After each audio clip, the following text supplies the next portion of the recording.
All right, guys, welcome back to another video. It's your man Jay. So today, yes, another episode of Is It Really Worth It? And this time on the chopping block is the original OG, the first one to do it the right way, the Microsoft Surface Duo, the OG one.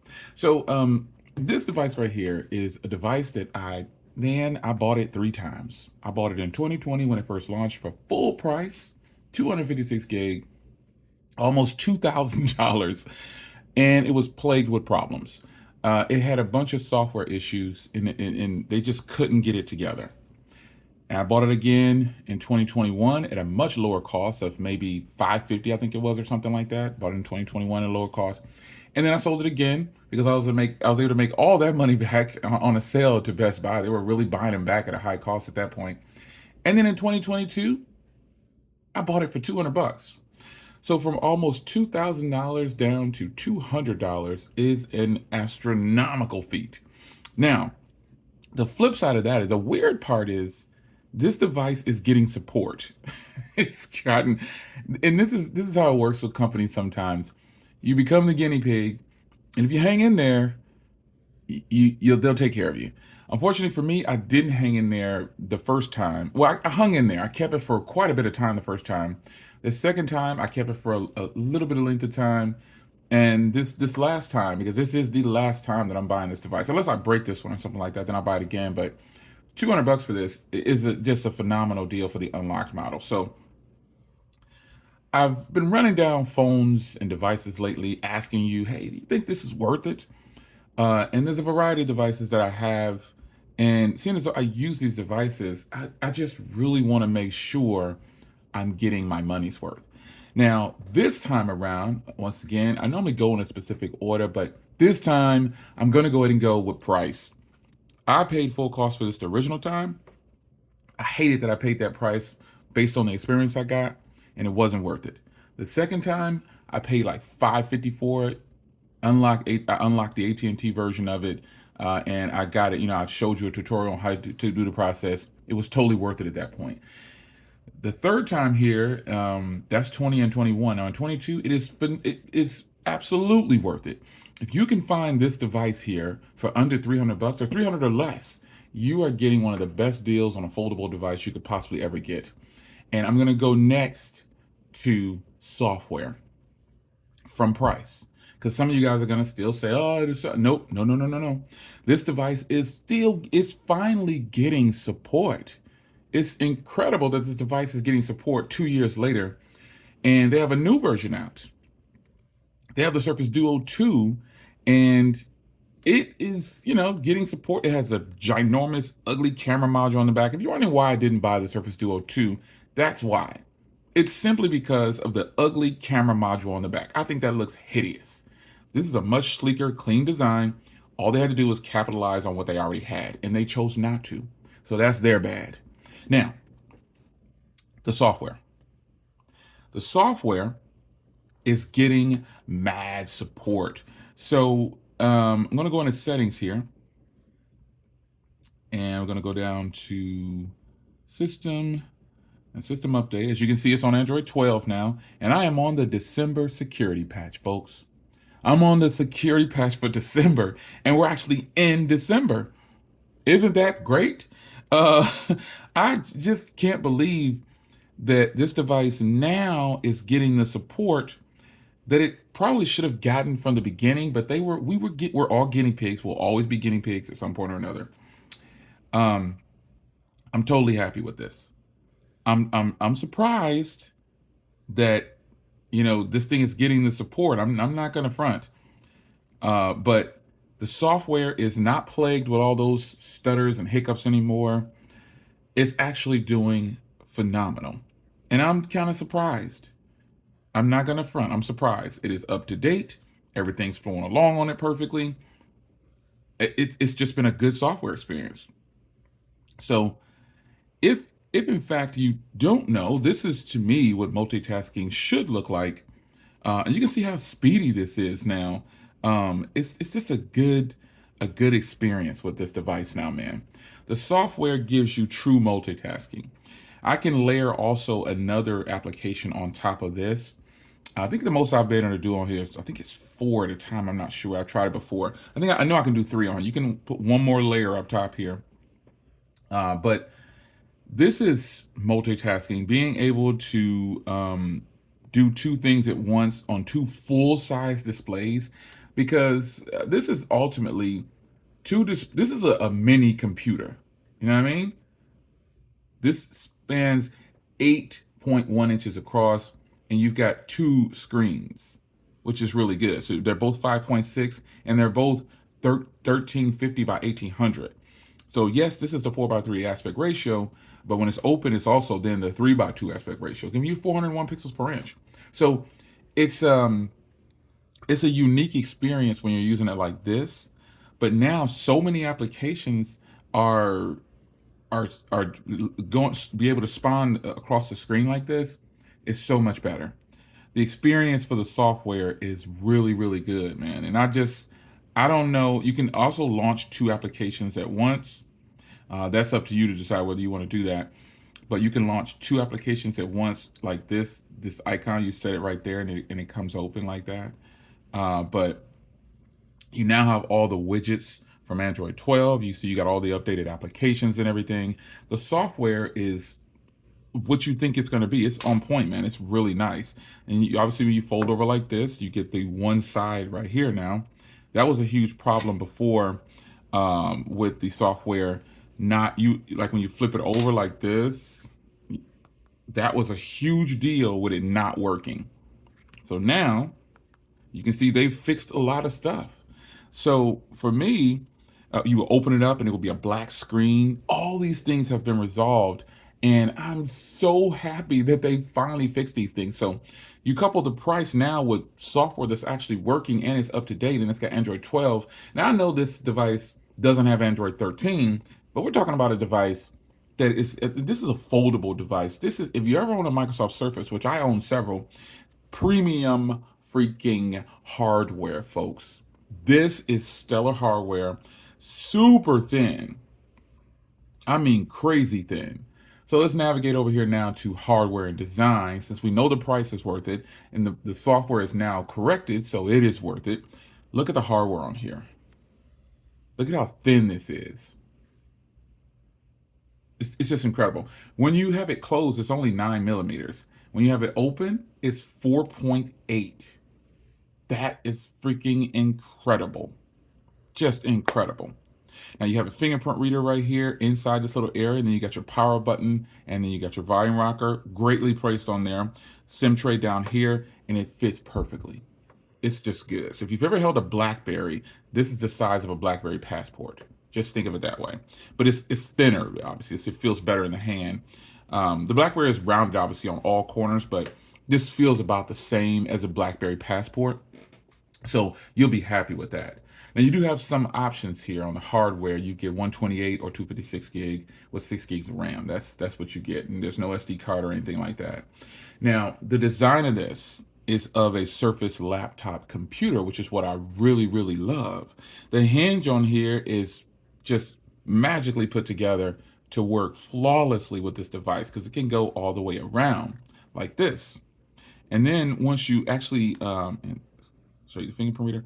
Once you actually get here, there's a speaker here for phone calls or whatever, and the camera and their modules, everything on here. This design is actually really nice.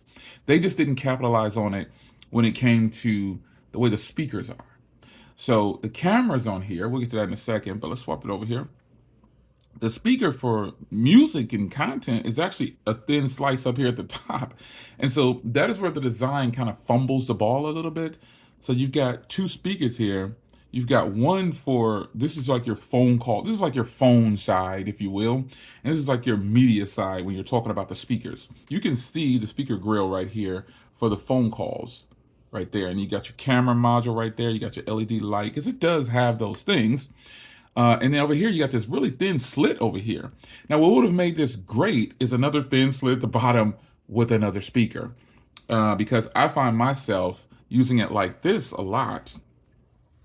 And I'll put the speaker towards me like this so it can face me with my content. And while the speaker is just one speaker, it's actually really, really solid, folks. It's really good. I mean, I don't have any complaints about the speaker quality on there. But that's a bit of a fumble, so I'll take a point off with that type of design. It's kind of weird that, they have this speaker slit up here and then nothing down here. It's kind of strange, but it's totally worth it. It is totally worth it. So the design of this, the hardware is so premium, it is for sure worth it. And I even said it back then when I paid the full cost for it. I said, because we're talking about 2020, there was nothing out like this in 2020. So it was ahead of its time. A lot of devices come before they're supposed to come. And so this was one of them. If this was the original, like if they would have brought this out in 2022, it still works. It still works. Here's what I think before I move on to the next part of this video. As far as the design goes, this would have made this perfect. So on the Duo 2, you have larger screens here. They could have done that with this one. On the Duo 2, you have this ginormous camera bump. They could have went away with that. And there was some leaks out there where this actually went into this area, little indentation here, and they made this camera more powerful, but it still was hidden away. They could have done that in 2022. Would have been great. And that's pretty much would have been a deal breaker for me. That would have been the all kill off of this type of device. Putting a little small LCD somewhere out here, it would have been cool, but on the Duo 2, they have this little area here where you can see notifications. It just doesn't work. It just doesn't look good for me. So hardware and design, price, software, all worth it at this point. I've always said that, again, it was worth it even when it costs more. So the screen on here, while it's not like HDR Plus certified, it is an AMOLED display. It's an AMOLED display, and I'm going to go ahead and fire up a video here. Let's see if I can get something going for you here. Let's get into one of my videos here. Let me log in briefly. Hold on. All right, so I got the video queued up here. And by the way, this video has been recorded with the Pixel 7 Pro, just for your reference. So I got the video queued up here. I just used this same video. I've got it set to the highest resolution here. Come on, buddy. Control me. I got it set to the highest resolution. I got it on the media side, as we spoke of before. I can actually just sit this down like this, and here we go.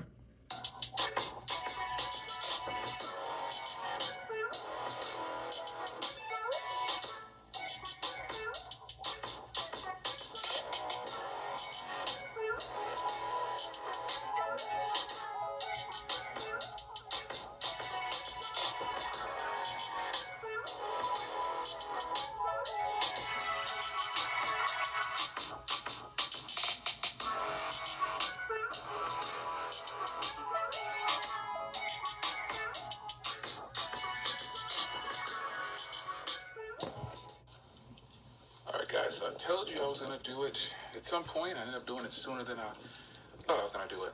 I was able to get the wheels in. So like I said at the beginning, I think I told you in another video, I actually had to get these directly from the manufacturer because this particular wheel for the setup that I wanted to do is just not available or back ordered. So I got these directly from the manufacturer. I'll leave a link to everything down below. They want to put me on their website and stuff, but I was like, Okay, so as you can see here, this screen is, I had to crank the brightness up a little bit through, but this screen is absolutely great, man. And I have no quarrels or complaints about this display. Yeah, I know it's 4x3, but this is a beautiful AMOLED display, folks. It really gets it in. So this is the original here, and you can fill it to 4x3. And with the new YouTube, you can zoom in like that. I don't like that. I try to just go zoom the fill real quick like that and get it the way I want to get it. But I put the speaker side up when I'm watching media. Like I said, I put it towards me, and it's actually phenomenal. There are no complaints with me for this display. And you can put it across the entire display. And here's how you do that. You just go here, and you drop it in the center like that, and then it'll spawn over like this. And then you can have it like this, and you can see you can still go through like this parts of the actual bottom part of the screen here. You got it like that where I can go through the comments or whatever. Yeah, that's how you can do it. You can spawn things, and you can always spawn things. You can actually change the resolution on this device by going into the settings and shrinking the screen size down, and it'll stay into like a desktop mode. But this is about the display. the display is great, folks. I don't have any quarrels about the display at all. I don't think you will either. I think the display is absolutely beautiful on here. So it's totally worth it. Now let's get into something that I think is probably one of the most controversial is is the camera. Now let me clean off the camera because it's got this unique situation. This isn't the first time we've seen something like this. So what I'm going to do is I'm going to flip it over this way. And now I'm going to start the camera because the camera is on one side of the device. And this is what we are faced with. So let's go straight into the video mode here and then into the settings. And so I can show you exactly what you have here. So you do have HDR photos. You can do that. You can put it to always on or auto. And then you have the video. Now it does record in 4K 60. That is an option for you. And I think it's great. Most things now can record in 4K 60. And then you have all your other information down here about the camera. Now we go over here, you have slow motion, you have regular photos, you have portrait photos, and you have panorama. And that is your information for the photo. So let me grab something to take a photo of. And I've been doing the same thing. So I've been trying to do the same thing. So I got my new Samsung mic and then my Samsung mic from years ago. So I'll just take a photo of these and we'll get in here and see how these actually look. Now I've been holding it kind of close to these just to get some kind of quality photo for you.